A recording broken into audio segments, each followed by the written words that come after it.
Well, summer learning programs are one way to help students get caught up, and there's now a new option available for local middle school graduates transitioning to high school. Communities in Schools of Los Angeles, also known as CISLA, is launching a new summer program.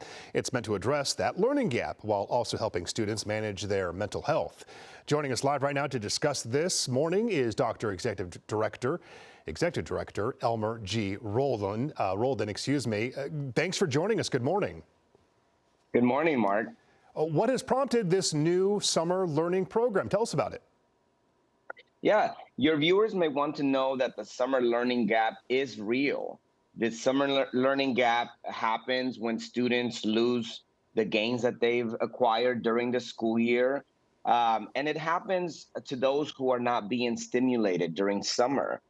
The gap impacts those students whose summer breaks don't include activities such as family vacations or visits to museums, summer camps, or summer school.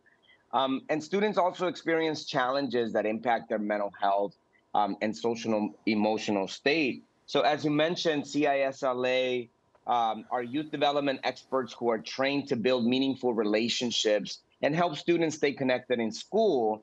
We provide specialized case management, academic resources, and mentoring supports. So we're taking this model of in-school support and launching our very own Summer Bridge program that's designed to address the social emotional needs of students during those critical summer months. And what we want to do is we want to help kids feel confident about who they are and to improve their ability to navigate this scary new place called high school.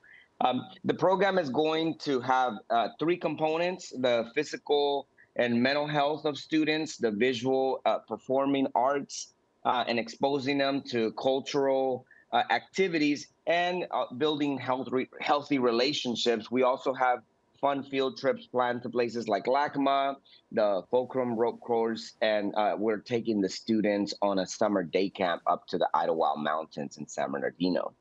And let's talk about maybe before summer hit.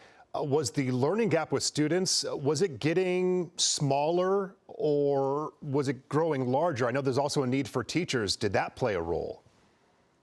So yes, the gap has been growing for students, and the largest gaps are present between high and low income communities and between white and Black and Latino students. And you see them more in math and reading scores. And when you look at the research, it shows that middle and higher income children often spend their summers engaged in activities and enrolled in programs that strengthen or reinforce their learning, while most children in low income communities have little or no access to such opportunities, which is why CISLA is jumping in to help. And I think you mentioned mental health. We're facing that mental health crisis, and that includes with students. What are the biggest issues that you see with students struggling with mental health?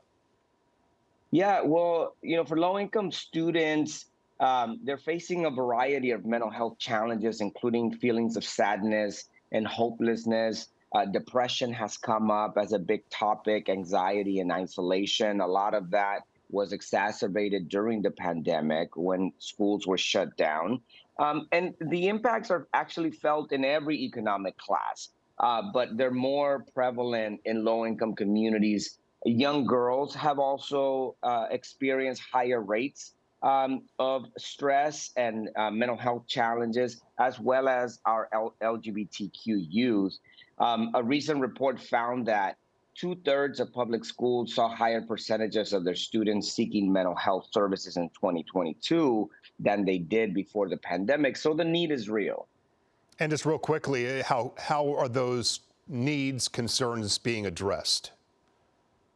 So, for us, we provide that individualized attention that students are seeking. We want to make sure that students know that they have a caring adult in the school who can give them not only the attention, but also the time that they need to have the conversations, to guide them to resources, whether it be academic, financial resources, mental health supports, and other needs that students may be expressing. But more importantly, we help guide the students and make them feel empowered so that they themselves can be their own agents and advocate for themselves and learn how to find those resources whenever they feel that they need the extra support. Okay, so parents watching right now, how can they make sure their students take part in the program?